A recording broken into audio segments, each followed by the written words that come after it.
అది వాళ్ళకంటే ఒక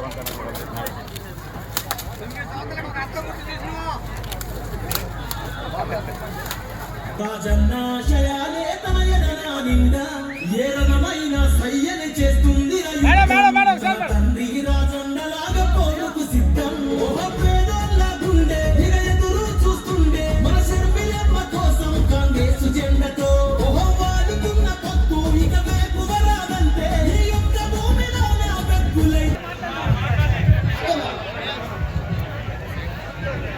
పని లేక ఎంతో బాధపడుతున్నాము. సరివేళమ్మా మాకు ఉపాధ్యాయం పని చూపించు.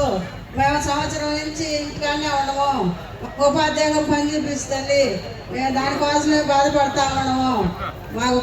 మేము మా పిల్లలు బాధపడతా ఉన్నాము.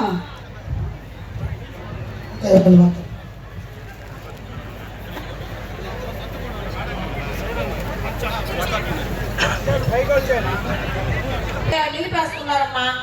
అందరూ కావాలి కదమ్మా. బతుకోవడానికి 10 ఊళ్ళు ఉన్నాయి కదా, ఆ పనులు చేస్తున్నారమ్మా. మా ఊళ్ళో ఏరు మంది చేస్తున్నారా? మేము ఎంత బతకాలా? కొంతమంది తీసుకుని కొంతమంది తీసుకోకుండా ఉండేది అది చేస్తున్నారు. ఆపేసినారు ఉపాధి పనికి. కొంతమందికి పని ఇస్తున్నారు, కొంతమందికి పని పోయేదానికి లేదంటున్నారమ్మా. అనేసినారు, ఆపేసినారు. పార్టీ తరఫున చేసినారు. సో ఉపాధి హామీలో పేదవాళ్ళందరికీ సమానంగా పని ఇవ్వటం లేదు. కొంతమందికి ఇస్తున్నారు, కొంతమందికి ఇవ్వటం లేదు. అమ్మ వారానికి ఎన్ని రోజులు ఇస్తున్నారు పని ఇస్తే?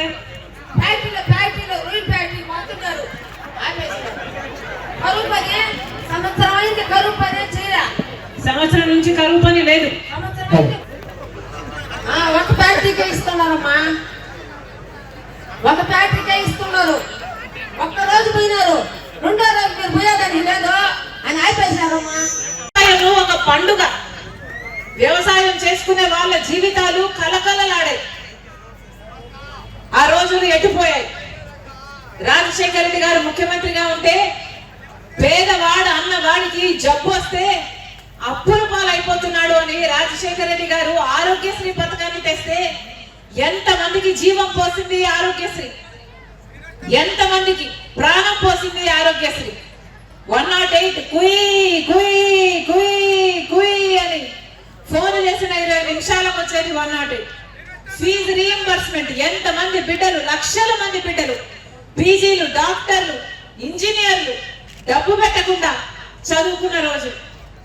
ఎంతమందికి ఉద్యోగాలు వచ్చాయి. ఈ రోజు వరకు కూడా అమెరికా లాంటి దేశాలలో ఆ బిడ్డలందరూ పేద బిడ్డలు రాజశేఖర రెడ్డి గారు పెట్టిన ఫీజు రీఎంబర్స్మెంట్ చదువుకొని ఇప్పటికీ కూడా పెద్ద పెద్ద మంచి మంచి ఉద్యోగాలు చేసుకుంటున్నారు.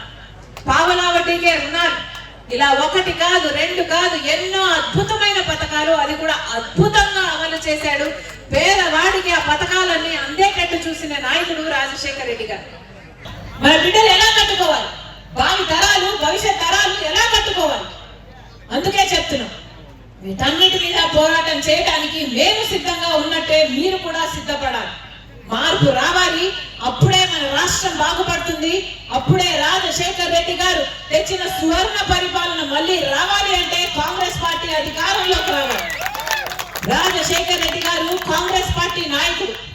మళ్ళీ అలాంటి పాలన కావాలి అంటే కేంద్రంలో, రాష్ట్రంలో కాంగ్రెస్ పార్టీ అధికారంలో ఉంటేనే పేదవాడి జీవితానికి భరోసా. మళ్ళీ చెప్తున్నాం, మేము సిద్ధం. మీరు సిద్ధమేనా? పోరాటం చేయాలి. మనం పోరాటం చేయకపోతే ఏమీ సాధించలేదు. మేము సిద్ధం. మీరు సిద్ధమేనా? మార్పు సాధించాలి.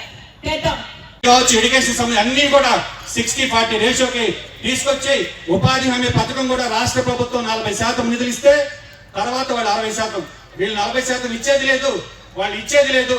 ఆ పథకాన్ని ఏ విధంగా నీరు గార్చి పేదవాడి కడుపు కొట్టడానికి ఈరోజు బీజేపీ ప్రభుత్వం సిద్ధపడితే దాని మీద నోరు మెదపలని వీళ్ళందరికన్నా కూడా కాంగ్రెస్ పార్టీ కంకణం కట్టుకుని పేదల పక్షాన్ని నిలిచింది. అందులో భాగంగా